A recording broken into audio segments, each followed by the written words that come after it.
வணக்கம் ஃப்ரெண்ட்ஸ். இன்றைக்கி தோசை எப்படி சுடுறது அப்படிங்கிறத பார்க்கலாம். கல் தோசை எப்படி சுடுறதுன்னு. இதுக்கு இந்த கல் முதல்ல நம்ம அடுப்பில் வச்சதுக்கப்புறமா அந்த கல்லில் எண்ணெய் தேய்ச்சி வைக்கணும். அந்த எண்ணெய் தேய்ச்சது எதுக்காக, எண்ணெய் தேய்க்கிறதுக்காக அப்படின்னு பார்த்திங்கன்னா, கல் சூடான உடனே அந்தளவுக்கு சூடாக இருக்குங்கிறத தெரிஞ்சுக்கிறது தான் நம்ம அந்த எண்ணெயை தேய்க்கிறோம். மேலும் நம்ம ஊற்றுற மாவு பார்த்திங்கன்னா அந்த கல்லில் ஒட்டிடாமல் இருக்கிறதுக்காகவும் இந்த எண்ணெயை தடவுறோம். அது மட்டும் இல்லாமல் அந்த எண்ணெய் தேய்க்கிறப்போ தோசைக்கு டேஸ்ட்டும் கொடுக்கும். ஸோ இந்த மாதிரி ஊற்றி மெதுவாக அந்த கல்லில் கரண்டி அழுத்தமாக படக்கூடாது. மெதுவாக அப்படியே ஒரு கரண்டி மாவை ஊற்றி மெதுவாக அப்படியே ரவுண்டாக நீங்கள் இழுக்கணும். கல்லில் எந்த காரணத்தை கொண்டும் கரண்டி டச் ஆகக்கூடாது, மாவில் மட்டும்தான் டச் ஆகணும். இந்த மாதிரி ரவுண்டாக நீங்கள் ஊற்றிக்கலாம். ஸ்டார்டிங்கில் இந்த மாதிரி ரவுண்டில் உங்களுக்கு வராது, கொஞ்சம் இப்படி தான் வரும். பட் நீங்கள் மெயினாக பார்க்க வேண்டியது என்ன அப்படின்னா, கல் மேலே கரண்டியை ரொம்ப அழுத்தக்கூடாது, அதுதான் மெயின். இந்த மாதிரி நீங்கள் அழகாக மெதுவாக அந்த மாவை மட்டும் அப்படியே விரித்து விடணும். விரித்து விட்டீங்க அப்படின்னா இந்த மாதிரி வந்துடும். அப்புறம் தோசைக்கு நீங்கள் மாவு ரெடி பண்ணுறப்போ பார்த்திங்கன்னா அந்த மாவில் கொஞ்சம் தண்ணி சேர்த்துக்கணும். ஏன்னா மாவு கொஞ்சம் தண்ணியாக இருந்தது அப்படின்னா உங்களுக்கு தோசையை இழுக்கிறதுக்கும் அது நல்லாயிருக்கும். கொஞ்சம் அது தின்னாகவும் வரும், அதாவது லேசாகவும் இருக்கும். அது நீங்கள் சாப்பிட்றப்போ உங்களுக்கு நல்லாயிருக்கும். அதனால் மாவு கட்டியாக இல்லாமல் தண்ணி ஊற்றி அதை கொஞ்சம் தண்ணியாக வச்சுக்கணும் இந்த மாவை. ஸோ இது வெந்துருச்சா வேகலையாங்கிறது ஃபஸ்ட்டு நம்ம மாவு ஊற்றும்போது மேலே அப்படியே பச்சை மாவு, அதாவது தண்ணியாக இருக்கும். இது கொஞ்சம் நேரம் கழித்து நீங்கள் பார்த்தீங்க அப்படின்னா அது வெந்ததுக்கான அடையாளம் உங்களுக்கு அப்படியே தெரியும். ஏன்னா அதோட கலர் அப்படியே சேஞ்ச் ஆகிருக்கும். அது மட்டும் இல்லாமல் சைடெல்லாம் பார்த்திங்கன்னா லைட்டாக கொஞ்சம் பொரிஞ்ச மாதிரி இருக்கும். இதில் நீங்கள் வேணால் இந்த தோசைக்கு மேலே என்ன வேணாலும் நீங்கள் தொளிச்சிக்கலாம். நல்லெண்ணெய் தொளிச்சிக்கிட்டிங்கன்னா இன்னும் கொஞ்சம் வாசனையாக முறுமுறுன்னு நல்லாயிருக்கும்.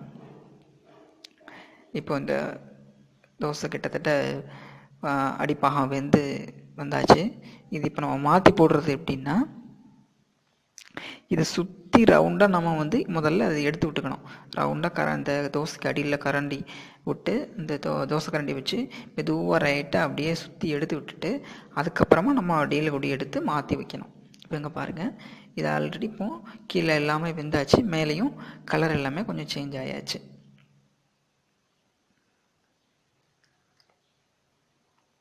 அப்புறம் தோசை மாவு எப்போவுமே இப்போ நம்ம காலையில், அதாவது நேற்று ஆட்டினோம் அப்படின்னா அது இன்றைக்கி நைட்டு தோசை சுடுறதுக்கு ரொம்ப பொருத்தமாக இருக்கும். இந்த மாதிரி ஒரு 24 hours மாவு இருந்தால் தான் தோசை சுடுறதுக்கு ரொம்ப பர்ஃபெக்டாக இருக்கும். உடனே அரைச்சி உடனே தோசை சுட்டிங்க அப்படின்னா உங்களுக்கு இந்த அளவுக்கு உங்களுக்கு ஒரு டேஸ்ட்டாக கிடைக்காது, அது ஒரு மாதிரி சப்புன்னு இருக்கும். ஸோ இந்த மாதிரி தான் தோசையை மாற்றணும். ஸ்டார்டிங்கில் உங்களுக்கு கொஞ்சம் கஷ்டமாக இருக்கும். இந்த மாதிரி சுற்றி எடுத்து விட்டுட்டு அடியில் ஒரு கரண்டியை வச்சுட்டு மாற்றிட போகிறோம், அவ்வளோதான்.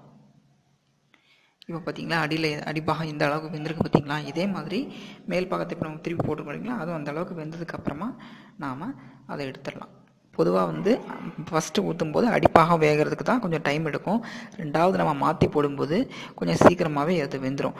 ஏன்னா ஆல்ரெடி நம்ம அது கொஞ்சம் பாதி வெந்திருக்கும். நம்ம மேல் பாகமே கொஞ்சம் பாதி வெந்ததுக்கப்புறம் தான் நம்ம மாற்றி போடுறோம்.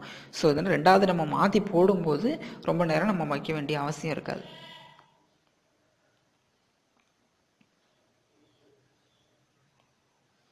மாதிரி தான் தோசை பார்த்திங்கன்னா கொழுப்பு இதில் கிடையாது. அது மட்டும் இல்லாமல் நமக்கு தேவையான வைட்டமின், மினரல்ஸ் எல்லாமே இதில் இருக்குது. அதாவது பேக்கெட்டில் வைக்கக்கூடிய உணவுப் பொருட்களை வாங்கி சாப்பிட்றத விட வீட்டில் நம்ம இட்லி, தோசை இந்த மாதிரி சாப்பிட்றது ரொம்பவே பெட்டர். மேலும் இது வெயிட் லாஸுக்கு ரொம்பவே நல்லது, தோசை இட்லி எல்லாம். ஏன்னா அதில் உளுந்து சேருது இல்லைங்களா, அதனால் இது வெயிட்டை குறைக்கிறதும், டயட்டில் இருக்கிறவங்க இந்த தோசை இட்லியை நல்லா எடுத்துக்கலாம். இந்த மாதிரி தான் இப்போ அருமையான தோசை நமக்கு ரெடி ஆயாச்சு. திரும்பவும் நாம் இப்போ பார்த்திங்களா அது மேல் பாகம் இந்த அளவுக்கு அழகாக வெந்துருச்சுன்னு. இப்போ நெக்ஸ்ட்டு தோசையை ஊற்றுறதுக்கு முன்னால் கல்லில் நம்ம எண்ணெய் தேய்ச்சிக்கணும். எண்ணெய் தேய்ச்சிக்கிட்டோம்னா நமக்கு அது வெந்து நம்ம இந்த தோசையை திருப்பி போடும்போது அது நமக்கு ஹெல்ப்ஃபுல்லாக இருக்கும். இந்த எண்ணெயை தேய்க்கலை அப்படின்னா அந்த மாவு அந்த கல்லில் அப்படியே ஒட்டிகிட்டு இருக்கும். அதுதான், வேறு ஒன்றும் இல்லை. ஸோ எந்த ஒரு வீடியோ பார்த்தாலுமே ஃபுல்லாக நீங்கள் பாருங்கள், அப்போ தான் உங்களுக்கு கரெக்டான ரிசல்ட் கிடைக்கும். ஏன்னா ஒவ்வொரு விஷயமும் அதை செய்யும்போது தான் ஒவ்வொரு ட்ரிக்கை நான் சொல்ல முடியும். ஸோ நீங்கள் அரைகுறையாக பாதியில் பார்த்துட்டு போனீங்க அப்படின்னா உங்களுக்கு சரியான ரிசல்ட்டு வராது. ஸோ இந்த மாதிரி தான் மாவு ஒரு கரண்டி ஊற்றிட்டு கல்லில் மேலே கரண்டி படக்கூடாது, மாவை மட்டும் அப்படியே விரித்து விடணும். அந்த வீடியோவை இன்னொரு டைம் நீங்கள் ரன் பண்ணி பார்த்தீங்கன்னா உங்களுக்கு தெளிவாக புரிஞ்சிடும். இந்த மாதிரி ஊற்றி எடுத்துக்கிட்டு நீங்கள் தோசை சாப்பிட்டீங்க அப்படின்னா சைடு எஃபெக்ட் இல்லாத நமக்கு தேவையான ப்ரோட்டீன் மினரல்ஸ் நமக்கு உடனடியாக கிடைக்குது. நம்ம முன்னோர்கள் இதை தான் சாப்பாடாக காலை இரவு உணவு எடுத்திருக்காங்க. ஸோ இந்த மாதிரி ஹெல்த்தியான ஃபுட்டு எடுத்துக்கோங்க. எந்த விதமான நோய்களும் வராமல் காப்பாற்றலாம். நோய்கள்லேருந்து நம்மளை காப்பாற்ற முடியும். ஸோ இன்றைக்கி தோசை எப்படி சுடுறதுன்னு பார்த்தீங்க. இந்த வீடியோ உங்களுக்கு பிடிச்சிருந்தா லைக் பண்ணுங்கள், என்னோடய சேனல் சப்ஸ்கிரைப் பண்ணுங்கள். உங்களோட என்ன நீங்கள் இதுக்கு வீடியோ பற்றி நினைக்கிறீங்கிறத கமெண்ட்டில் கொடுங்க. நாங்கள் அடுத்தடுத்து உங்களுக்கு நெக்ஸ்ட் நல்லா வீடியோஸ் போடுறோம். Thanks friends.